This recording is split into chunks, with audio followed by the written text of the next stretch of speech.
Very cool. So welcome in. I'm here with Chris from ayearofproductivity.com. I'm Rodolphe Dutel.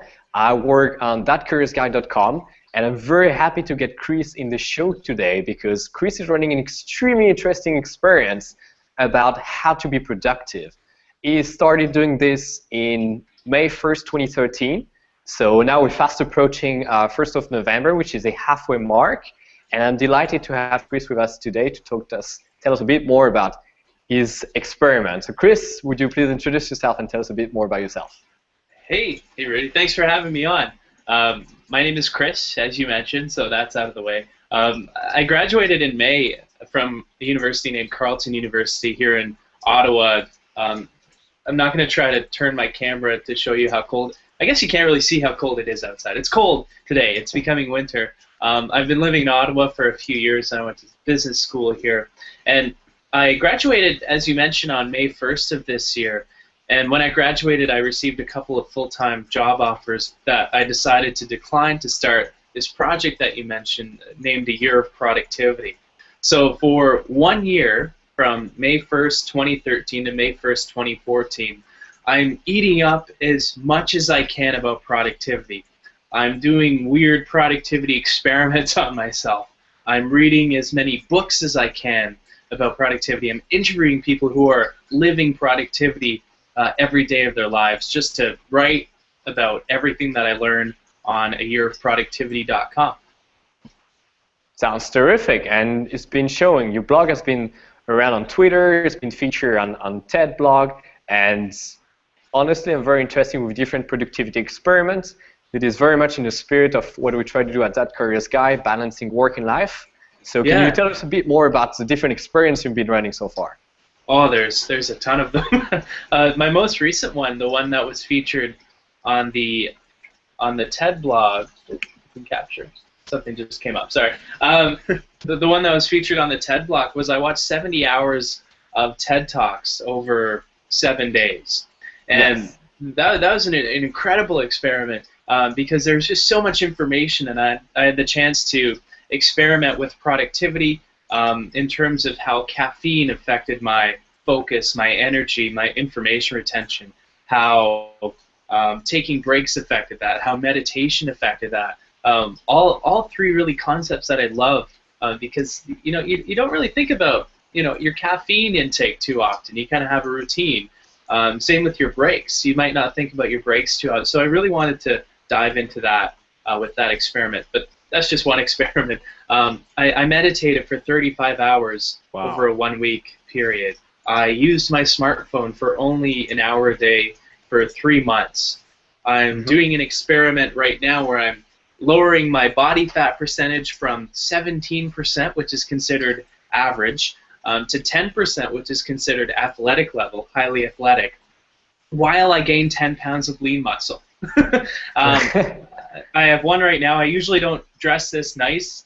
In fact, I even have dress slacks on and a nice belt. I'm doing so handsome. I'm doing an experiment right now where I'm switching up what I wear and see, okay, how does wearing a suit affect my productivity? How does wearing business casual, how does wearing pajamas all day affect how productive I am in terms of meeting people and talking to people, in terms of writing, in terms of reading, in terms of other benchmarks too. So that's really the philosophy that I have is, I could sit around all day. I could have done a year of productivity just reading books and writing about it. And I think some people do that with their productivity blogs, and that's fine. But I wanted to really throw a bunch of this stuff at the wall and see what stuck. See what ideas were the strongest to kind of mold how productive I am in terms of my body, my mind, and all that kind of stuff. I like it. It's walk the talk, right? You actually doing what you advise other people to do. And I feel that it's an extremely good way to get your message across. Can you tell a bit more about your meditation experience, for instance? Yeah, I meditated for 35 hours over a 1 week period. And I usually have a 30-minute daily meditation practice with Vipassana meditation. In fact, my meditation cushion is right Can you see? I think There you go. Yeah, I can see it. yeah, right next to my desk. It's the perfect place for your meditation cushion. Little tip at home for you if you work from home. So I meditated for 35 hours over a week. And so my goal with that experiment was to live mindfully in meditation and just mindfully outside of meditation for an entire week. So if you check out the article, there's probably a way to link folks to it in the video or something like that. If you check out the article, I have this graph breakdown because I love these stats tracking my time with the stuff that I do. So I broke down how many hours I spent in walking meditation and in sitting meditation and mindfully eating and mindfully just living my life throughout the course of that experiment. And that was an incredible one, because I think when a lot of people think of productivity, they see the idea of productivity as getting more done in a smaller period of time. But meditation really, I like kind of looking at the outside boundaries of productivity. That meditation adds meaning to everything you do in the first place, which is why I think it's so powerful in relation to productivity. Absolutely, and I remember reading your article, and you mentioned that for you, mindfulness is a bit like RAM, so you can actually, how do you say that, sort of reboot your system to mindfulness? Yeah, it kind of clears out your RAM. Like you have so many thoughts bouncing around in your head all day a lot of the time, and meditation is this chance to, kind of push them off to the side for a little bit, and clear out the junk that you don't need anymore, and really bring the more meaningful things into your present moment. And that I think is what's so incredible about it. And another way that I think about it is it's kind of like defragmentation for your mind. Mm-hmm. So you're a techie, I'm a techie, I think. And remember that Windows XP defragmenter where you ran it, the dreaded one. Yeah. Oh boy, the good old days. I see meditation as kind of a defragmenter for the mind. So you have all these fragmented thoughts about who you are and what you do and what you have to do and what's on your to-do list, all that stuff. And it's kind of a way to bring those together and where they should be. Yeah, sounds I'm moving very good. A lot with my hands. I hope that's not distracting. It's illustrating, It's being very visual. I like this. All right, cool. This is what it is. This is exactly the point which I enjoy, meaning you are going to be not only writing about a topic, doing what it is that you write about, and being aligned. And mindfulness for me is an actual example of this. Is not only do you work on a topic, but you take the time to go through things. So I think it's a very relevant example. And thanks. Yeah, I kind of have this idea of, why do anything if you're not going to do it right? So I want to take these ideas like taking breaks and meditation and mindfulness and even watching TED Talks and bring them down to earth and experiment with them myself instead of just actually, reading about it. Absolutely, and greatest part is, I think your experiments are bringing a great deal of attention on specific practices that people can actually do even at the office. As you mentioned, you've been meditating for many years before you started going into an entire week routine for 35 hours straight, or at least 35 hours in a week. So show that you can develop that in your own time as well, and that can be something that is embedded in what you do, so to say. Not only something that you need to dedicate a lot of time to. So that's a great impact for everyone out there. Meditation is this kind of weird, in terms of how time is concerned. It's kind of this weird kind of block of time. Like, let's say you meditate for 10 minutes. You're basically scheduling kind of an air gap in your calendar, because when you're meditating, you're not really doing anything. You're just sitting there doing nothing on purpose, if that makes sense. And so it's kind of this weird gap where you purposefully do nothing, and you spend 24 hours or 23.75 hours of your day doing as much as possible and doing all that you can, but you never actually take the time to do the opposite of that. So that's another fascinating aspect of it. Absolutely. That's quite good.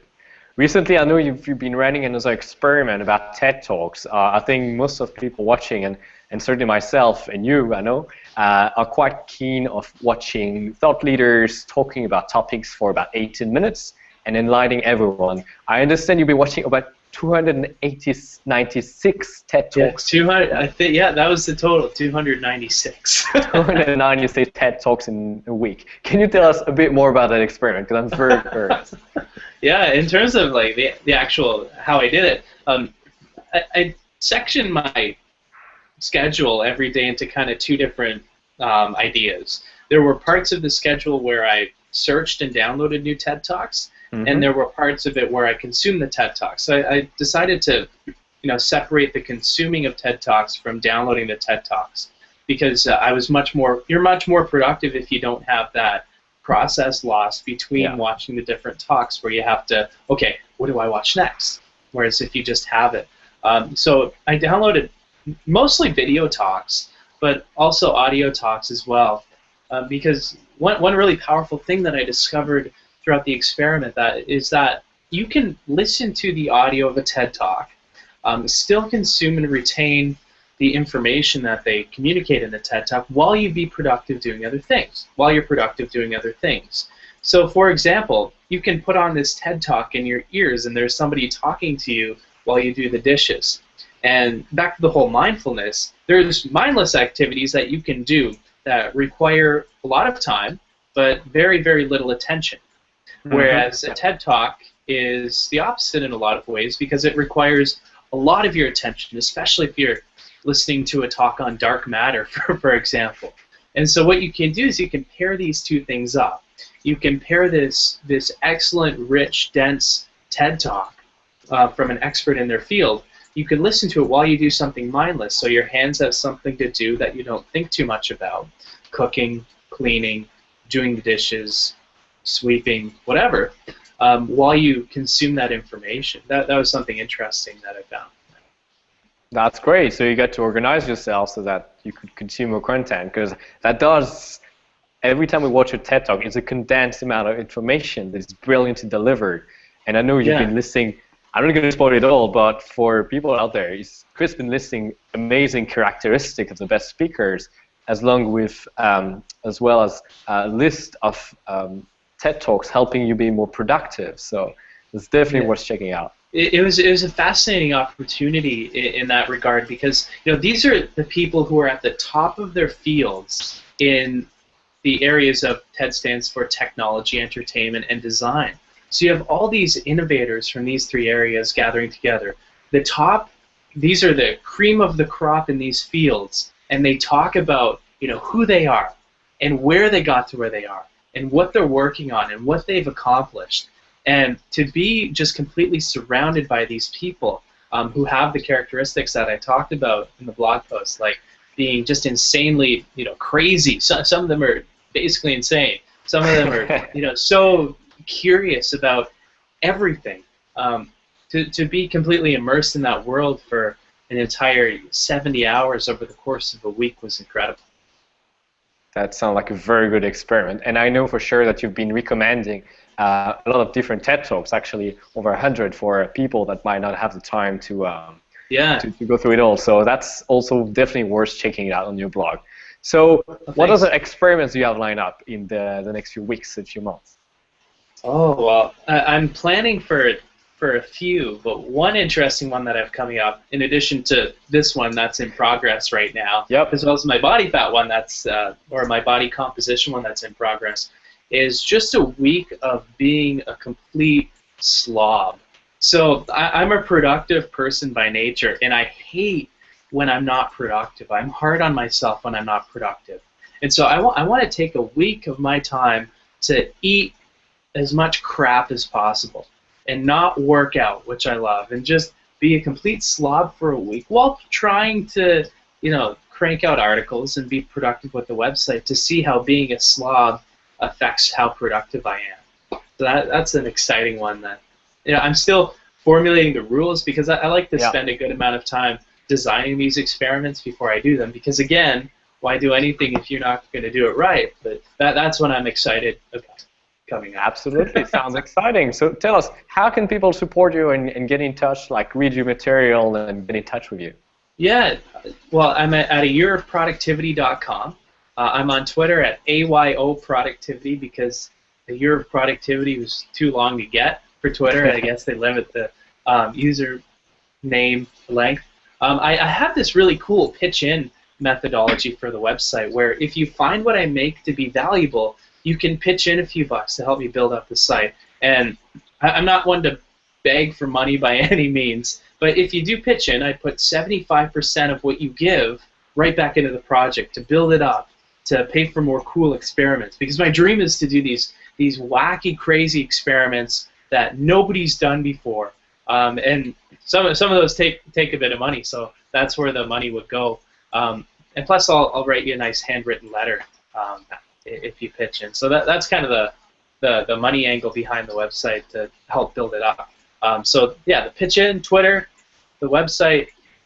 Honestly, if you just follow along on the website, that's perfect. I'd love to have you.